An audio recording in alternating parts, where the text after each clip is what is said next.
সবাইকে স্বাগত জানাই। আজকে আমরা আলোচনা করব ভিজুয়াল বেসিক 6 এর প্র্যাকটিক্যাল ইমপ্লিমেন্টেশনে সিম্পল ইন্টারেস্ট ক্যালকুলেটর এর লাস্ট পার্ট বা পার্ট 3, অর্থাৎ আগের দুটো লেসনে আমরা যা শিখেছিলাম তার প্র্যাকটিক্যাল হ্যান্ডস অন আজকে ভিজুয়াল বেসিক 6 সফটওয়্যারের সাহায্যে আমরা পুরো প্রসেসটা দেখব। প্রথমে Microsoft visual basic 6 version 6 application open করলাম, যেখানে আমরা দেখতে পাচ্ছি স্ট্যান্ডার্ড ইএক্সি একটা নিউ প্রজেক্টে আমাদের স্ট্যান্ডার্ড ইএক্সি ফাইল ওপেন করলাম। এর আগে থিওরি পার্টে আমরা সেকেন্ড লেকচারে দেখেছিলাম কোডিং এবং ফর্ম ডিজাইন থিওরিটিক্যালি, এবার সেটাই প্র্যাকটিক্যালি আমরা করে দেখব। প্র্যাকটিক্যালি করার ক্ষেত্রে আমাদের প্রথমে যে কাজটা করতে হবে সেটা ফর্ম ডিজাইনিং। থিওরি পার্টটার সাথে লিঙ্ক করে যদি মনে করার চেষ্টা করা যায় তাহলে ব্যাপারটা বুঝতে সুবিধা হয়। দেখা যাক, ধাপে ধাপে আমরা কাজটা সম্পূর্ণ করি। প্রথমে ফর্ম 1, ভিজুয়াল বেসিকের বাঁদিকে যে টুলগুলো আমরা দেখতে পাচ্ছি এগুলোকে অবজেক্ট হিসাবে ট্রিট করা হয়। Form itself an object. ফর্মের কিছু প্রপার্টিজ আছে বা অ্যাট্রিবিউটস আছে, অর্থাৎ ভিজুয়াল বেসিকের ক্ষেত্রে যে সমস্ত অবজেক্টগুলো আমরা ব্যবহার করি তাদের কিছু প্রপার্টিজ থাকে। প্রপার্টিজ উইন্ডো আমরা ডান দিকে ছোট্ট দেখতে পাচ্ছি। এগুলো ক্রমান্বয়ে আলোচনার সুবিধার্থে যেটুকু প্রয়োজন প্রপার্টিজ উইন্ডো থেকে প্রপার্টিজগুলোর সম্পর্কে আলোচনা করা হবে, ঠিক যতটুকু প্রয়োজন। এখানে ফর্মের প্রপার্টিজ বা অ্যাট্রিবিউটসে নেম ফর্ম 1 আমরা চাইলে চেঞ্জ করতে পারি। ক্যাপশন যে লেখাটা রয়েছে ফর্ম 1 আমরা চেঞ্জ করতে পারি। এখানে আমরা চেঞ্জ করে দিচ্ছি সিম্পল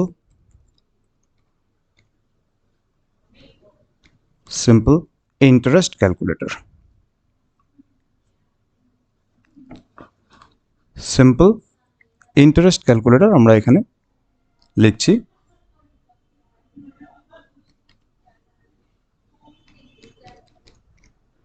সিম্পল ইন্টারেস্ট ক্যালকুলেটর।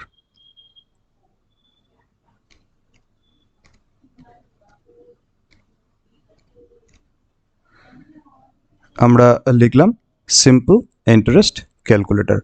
ফর্মে আমাদের শো করলো সিম্পল ইন্টারেস্ট ক্যালকুলেটর। এবার আমরা লেভেল যতটুকু আমাদের প্রয়োজন ফর্মটাকে আমরা ড্র্যাগ করে বড় করে নিলাম। লেভেল এ লেখা যেটা আমরা বাঁদিকে দেখতে পাচ্ছি এবং তার উপরে কার্সরটা নিয়ে গেলে লেভেল লেখাটাও শো করছে। লেভেল নিলাম। লেভেল নিয়ে লাস্ট প্রপার্টিজ সিলেক্ট করা রয়েছে ক্যাপশনে।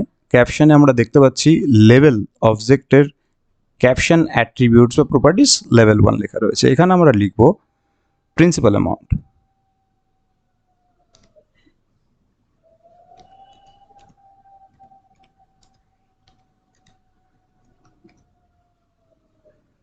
প্রিন্সিপাল অ্যামাউন্ট আমরা আগে দেখেছিলাম। প্রিন্সিপাল অ্যামাউন্টটা আমাদের ইনপুট অর্থাৎ মূলধন। আগের দুটো লেকচারে একটা মাইনর মিস্টেক ছিল, প্রিন্সিপাল অ্যামাউন্টের প্রিন্সিপালের স্পেলিংটা ভুল ছিল, যেটা এইবার কারেকশন করে দেয়া হলো। এখানে প্রিন্সিপাল অ্যামাউন্ট অর্থাৎ এই অবজেক্টের নাম হলো লেভেল 1, যার ক্যাপশন হচ্ছে প্রিন্সিপাল অ্যামাউন্ট করে দেয়া হলো। এখানে যাতে লেখাটা পরিষ্কারভাবে বোঝা যায় তার জন্য আমি লেভেল 1 অবজেক্টের ফন্ট এই অ্যাট্রিবিউটস বা প্রপার্টিজে গেলাম প্রপার্টিজ উইন্ডো থেকে, এবং এটাকে প্রপার্টিজ উইন্ডো থেকে আমি কিছুটা বড় করে দিলাম। দেখতে পাচ্ছি রেগুলার সাইজ 8 রয়েছে, আমি এখানে সে 14 করে দিলাম। লেখাটা অনেক বড় এলো, পরিষ্কার, যাতে প্রমিনেন্টলি বোঝা যায়। তাহলে এই লেভেলটা আমরা ক্রিয়েট করলাম। এবার আমরা নেব টেক্সট বক্স। টেক্সট বক্স আমরা নিলাম, টেক্সট 1। একইভাবে আরেকটা লেভেল আমরা নিচ্ছি, তার মানে এটা হবে লেভেল 2। লেভেল 2 এর ক্ষেত্রে আমরা ক্যাপশনটাকে চেঞ্জ করে দিলাম। ক্যাপশনটাকে চেঞ্জ করে দিয়ে আমরা করছি রেট অফ ইন্টারেস্ট,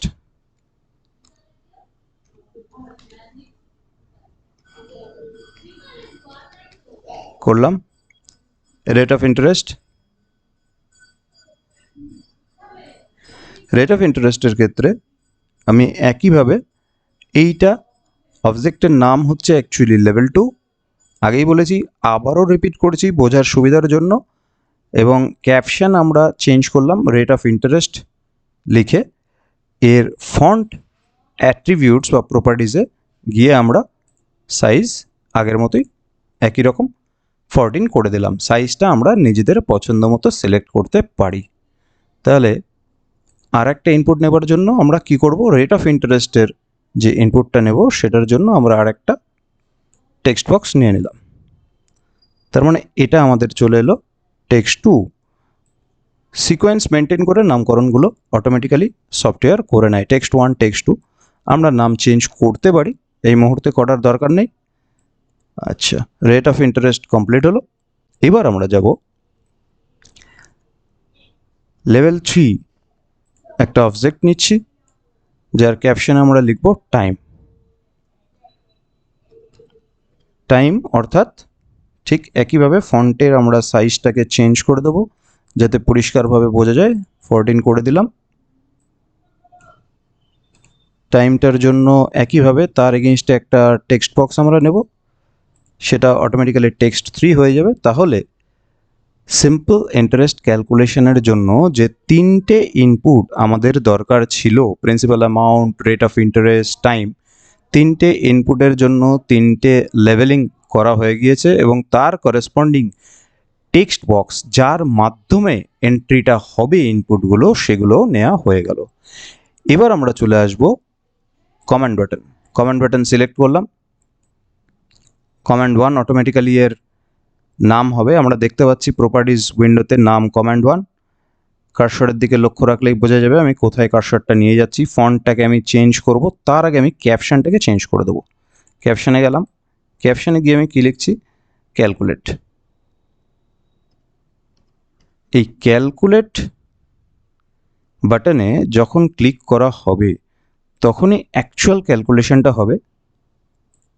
পরিষ্কারভাবে যাতে বোঝা যায় তার জন্য ফন্ট সাইজটাকে আবারও বাড়িয়ে নেওয়া হলো, তো লেখাগুলো যাতে পরিষ্কারভাবে বোঝা যায় যে কোন জায়গায় কোন লেখার এগেইনস্টে আমরা কি কাজ করছি বা কি ভ্যালু ইনপুট করছি এবং কি কাজ হচ্ছে লেখাগুলো বা লেভেলিংগুলোতে, যাতে বোঝা যায়। ক্যাপশন, ক্যালকুলেট, আমরা ক্যালকুলেট ক্যাপশনটা ব্যবহার করলাম, ফন্ট সাইজ চেঞ্জ করলাম। এবার আমাদের আউটপুটের জন্য আর একটা লেভেলিং নিতে হবে, যেটা আমরা নিচে নিলাম ক্যালকুলেট বাটনের। এটা হবে, ক্যাপশনে চেঞ্জ করব interest, that is the value of I, I equal to PTR by 100। আগেই আমরা লেকচার 1-এ দেখেছি। তাহলে এটা হবে ইন্টারেস্ট।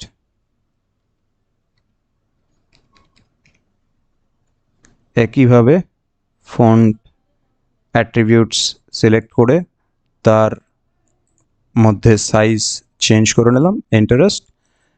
ইন্টারেস্টের এগেইনস্টে একটা টেক্সট বক্স নিলাম, যে টেক্সট বক্সে ভ্যালুটা শো করবে। এই পর্যন্ত হয়ে গেল আমার ফর্ম ডিজাইন কমপ্লিট, যেটা থিওরি পার্ট লেকচার 2-তে বলা হয়েছিল। এবার এখানে কোডিং বা সোর্স কোডিংয়ের মেইন কাজটা শুরু করব। দেখা যাক। প্রথমে আমরা রান করে দেখি।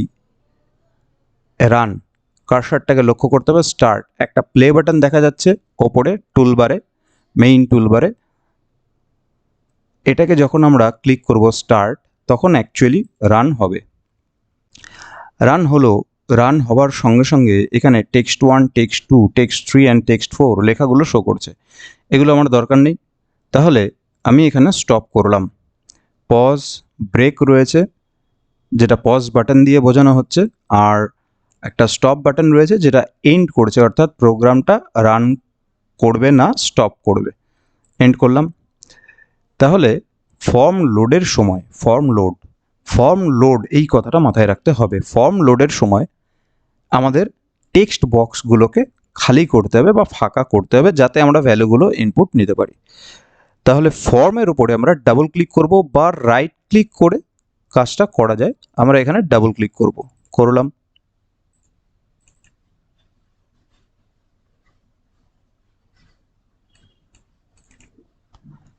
ফর্মের উপরে ডাবল ক্লিক করলে আমরা কি দেখতে পাচ্ছি?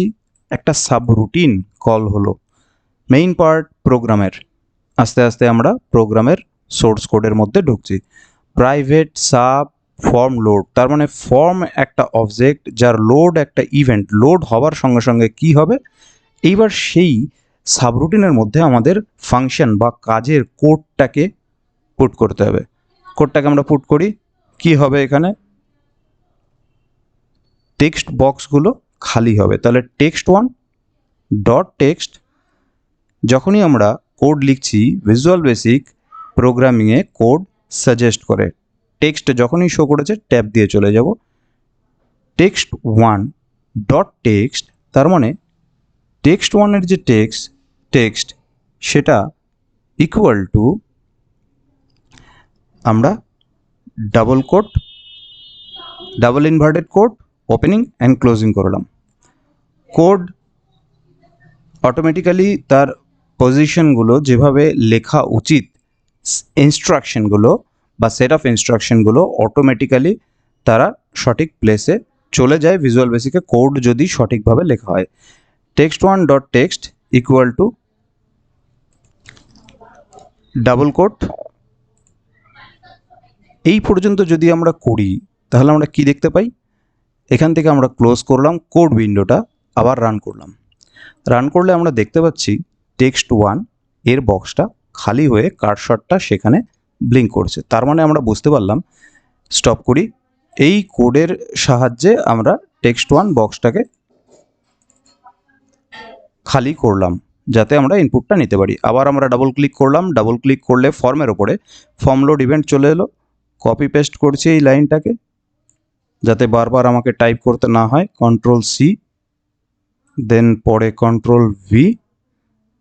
4টে টেক্সট বক্স রয়েছে, 4টে ইনস্ট্রাকশন নেব, কন্ট্রোল ভি করলাম। তাহলে text 1 dot text equal to double quote opening and closing, তার মানে টেক্সট 1টা ব্ল্যাঙ্ক হয়ে যাবে যখন ফর্ম লোড হবে। একইভাবে টেক্সট 2 ডট টেক্সট ব্ল্যাঙ্ক হয়ে যাবে, কোড চেঞ্জ করছি। টেক্সট 3 ডট টেক্সট ব্ল্যাঙ্ক হয়ে যাবে, আর টেক্সট 4 ডট টেক্সট মানে টেক্সট 4 অবজেক্টের টেক্সট প্রপার্টিসটা ব্ল্যাঙ্ক হয়ে যাবে। স্টপ করলাম কোড উইন্ডো, রান করলাম, দেখতে পাচ্ছি সমস্ত টেক্সট বক্সগুলো এই মুহূর্তে ব্ল্যাঙ্ক শো করছে। এবার ক্যালকুলেট বাটনটাই আমার মেইন ফাংশনটা এখানে অ্যাকমপ্লিশ করবে। ডাবল ক্লিক করব ক্যালকুলেট কমান্ড 1 বাটনের ওপরে। এবার আমরা দেখতে পাচ্ছি আর একটা সাবরুটিন কল হয়েছে, private sub command 1 underscore click. তার মানে কমান্ড 1 অবজেক্টের ক্লিক ইভেন্ট যখনই রান হবে, তার উপরে যখনই ক্লিক হবে, তখনই কি ফাংশন অ্যাকমপ্লিশ করা হবে লিখতে হবে। কোড লেখার পরেই ফাংশন অ্যাকমপ্লিশ হবে।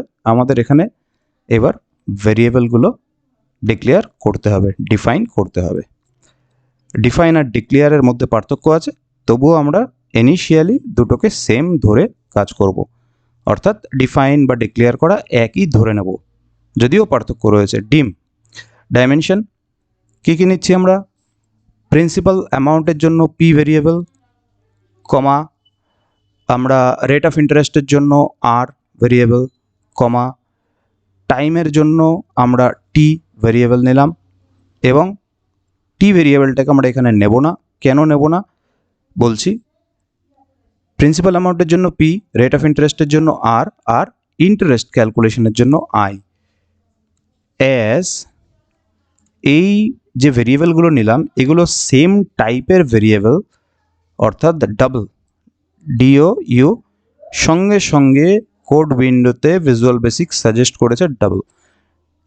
এন্টার দিলাম, পজিশনিংগুলো হয়ে গেল, কালারিংগুলো সুন্দরভাবে করে পজিশনিং বা কোড ঠিক আছে, এটা ডিনোট করে ভিজুয়াল বেসিকের কোড উইন্ডো। খুব ইজি প্রোগ্রাম করা। হ্যাঁ, এবার বক্তব্য যেটা বলার সেটা হলো টাইমটা এখানে আমরা কেন নিলাম না। আমরা থিওরি পার্টে কিন্তু টাইমকে একসাথেই নিয়েছিলাম এবং তখন বলেছিলাম যে টাইমটা একসাথে নেওয়াটা ঠিক নয়। একই ধরনের ডেটা টাইপ যে ভেরিয়েবলগুলোর মধ্যে আমরা স্টোর করব সেই টাইপের ভেরিয়েবলগুলোকে এক জায়গায় ডিক্লেয়ার করা ভালো। ডাবল কেন? প্রিন্সিপাল অ্যামাউন্ট ফ্র্যাকশনাল ভ্যালু হতে পারে, রেট অফ ইন্টারেস্ট ফ্র্যাকশনে হতে পারে, ইন্টারেস্ট যেটা ক্যালকুলেট হবে আফটার প্রসেসিং সেটাও ফ্লোট ভ্যালু বা রিয়েল ভ্যালু হতে পারে, অর্থাৎ ভগ্নাংশ হতে পারে, সেই জন্য এদের ডেটা টাইপ ডাবল। টাইম কখনোই আমার ফ্লোট ভ্যালু হবে না, কাজেই টাইমটা আলাদা ধরনের ডেটা টাইপ। ডিম, টি ফর টাইম, অ্যাজ আমি যদি স্মল লেটারেও লিখি অটোমেটিক্যালি যেটা ক্যাপ করার সেটা ক্যাপ বা ক্যাপস লেটারে করে নেবে কোড উইন্ডোতে ভিজুয়াল বেসিকের কম্পাইলার। দেন ডিম টি অ্যাজ আমরা কি লিখব? ইন্টিজার সাজেস্ট করবে সঙ্গে সঙ্গে। কোডিং ভিজুয়াল বেসিকে খুব ইজি, কারণ কোড উইন্ডোতে কম্পাইলার সাজেস্ট করে। তাহলে এই পর্যন্ত আমরা ভেরিয়েবলগুলো ডিক্লেয়ার বা ডিফাইন করে ফেললাম, যেগুলোর মধ্যে আমরা ইনপুট ভ্যালু নেব এবং আউটপুট ভ্যালু স্টোর করব। এবার আমরা ভ্যালুগুলোকে ইনপুট নিই। এই টোটাল প্রসেসিং কমান্ড 1কে ক্লিক করার সাথে সাথে হবে। তো আমরা লিখে ফেলি P equal to val of, car value? Val of text1 dot text. তার মানে text1 এর যে টেক্সট তার ভ্যালুটা first bracket close enter. P এর মধ্যে কার ভ্যালু গেল? পি এর মধ্যে গেল ভ্যাল অফ text1 ডট টেক্সট। তার মানে text1 এর টেক্সটে যে ভ্যালুটা ছিল সেই ভ্যালুটা বা যেটা দেয়া হচ্ছে তার ভ্যালুটা চলে যাচ্ছে পি এর মধ্যে। একইভাবে আর ইকুয়াল টু আমরা লিখব ভ্যাল অফ text2 ডট টেক্সট। তার মানে হলো text2 এর যে ভ্যালুটা সেটা চলে গেল আর এর মধ্যে। এবার আমরা টি এর ভ্যালুটাও ইনপুট নেব। টি ইকুয়াল টু তিনটে ইনপুট আমাদের, val of text3 dot text. Tab দিয়ে আমরা এটাকে কমপ্লিট করে বেরিয়ে গেলাম। তাহলে পিটিআর ইনপুট হয়ে গেল। এবার আমাদের প্রসেসিংয়ের পরে যেটা আসতো সেটা হচ্ছে আয়ের মধ্যে ক্যালকুলেশনটা যেটা হবে তার ভ্যালুটা আয়ের মধ্যে স্টোর হবে। ফার্স্ট ব্র্যাকেট দিয়ে আমরা পি মাল্টিপ্লাইড বাই, মাল্টিপ্লিকেশনটা আমরা করব, multiplied by PT multiplied by R, complete করলাম পিটিআর ডিভাইডেড বাই 100। এইবার এই আয়ের ভ্যালু যেটা ক্যালকুলেশন হলো এটা যদি ফ্র্যাকশনাল হয় তাহলে আয়ের মধ্যে স্টোর হবে, যেহেতু ডাবল কোনো সমস্যা নেই। ডেটা টাইপ ডিক্লারেশনও ক্লিয়ার, থিওরি পার্টে বোঝানো হয়েছিল। আর একবার এখানে কাজ করার ক্ষেত্রে সুবিধা হবে বুঝে নিলে, তাই এখানেও বোঝানো হলো।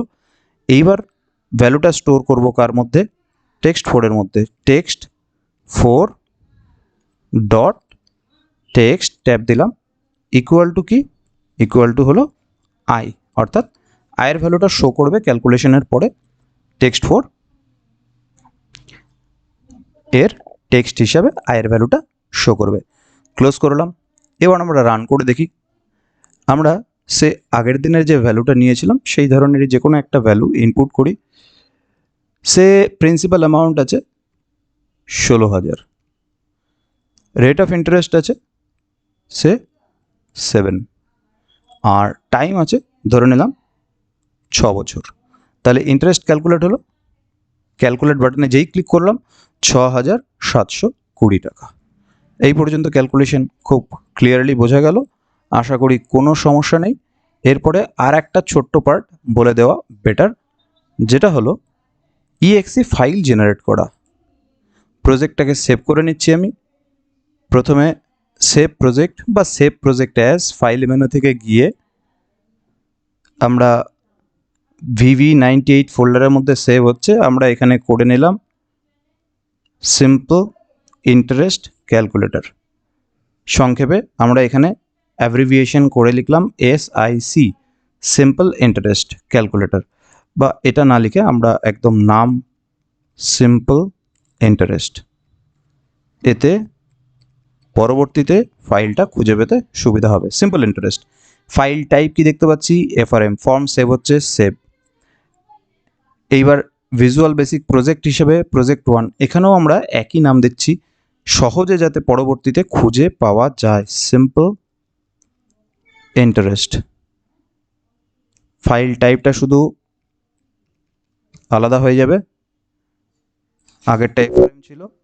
Add this project to source save, দরকার নেই, নো করলাম।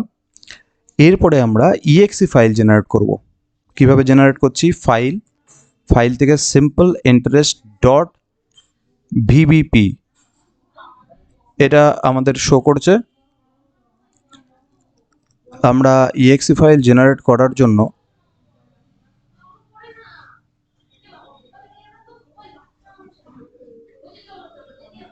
এই যে ফাইলে আমরা গেলাম, আমরা এখন যে প্রজেক্টের মধ্যে রয়েছি VBP, visual basic project, file type দিয়ে বোঝা যাচ্ছে simple interest. Make simple interest dot exe file menu থেকে আমরা চলে যাচ্ছি ইএক্সি ফাইল জেনারেট করার ক্ষেত্রে। কেন ইএক্সি ফাইল জেনারেট করছি, কারণ এক্সিকিউটেবল ফাইল ইএক্সি ফাইল যখনই আমরা জেনারেট করব তখন ইন্ডিপেন্ডেন্টলি শুধু আউটপুটের এই ফর্মটা, আউটপুট ফাইলটা দিয়ে যে কোনো কম্পিউটারে আমরা এই প্রোগ্রামটা রান করতে পারবো। আমরা দেখি, ক্রিয়েট করছি, এইটাকে আমরা নিয়ে চলে যাচ্ছি ডেস্কটপে, সিম্পল ইন্টারেস্ট, ওকে। এবার আমরা এখান থেকে বেরিয়ে গেলাম, save changes to the following files, no করলাম। যা সেভ করার আমরা করে নিয়েছি, আর কোনো চেঞ্জেস আমাদের দরকার নেই। আমরা ডেস্কটপে এসে কি দেখতে পাচ্ছি, সিম্পল ইন্টারেস্টের একটা ইএক্সি ফাইল জেনারেট হয়েছে 20 KB সাইজের। ডাবল ক্লিক করে ওপেন করলাম।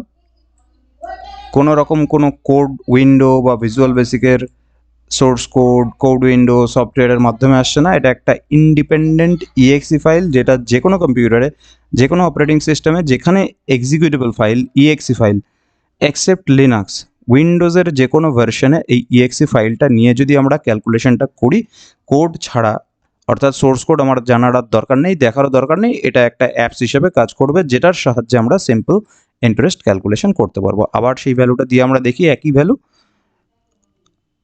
জাস্ট ক্যালকুলেশন বোঝার সুবিধার জন্য 16,000, প্রিন্সিপাল ইন্টারেস্ট রেট সে 7, টাইম 6 ইয়ার। ক্যালকুলেট করো। যখনই আমি ইনস্ট্রাকশন দিলাম সফটওয়্যারকে যে ক্যালকুলেট করা হোক, তখনই ইন্টারেস্ট ক্যালকুলেশন করে 6,720, যেটা আসা উচিত। এটা একটা স্যাম্পল, এরকম বিভিন্ন ভ্যালু চেঞ্জ করে আমরা দেখতে পারি, এটা আমরা কাজের ক্ষেত্রে দেখব। এইভাবে আমরা ক্যালকুলেশনটা কমপ্লিট করতে পারি। সকলকে ধন্যবাদ।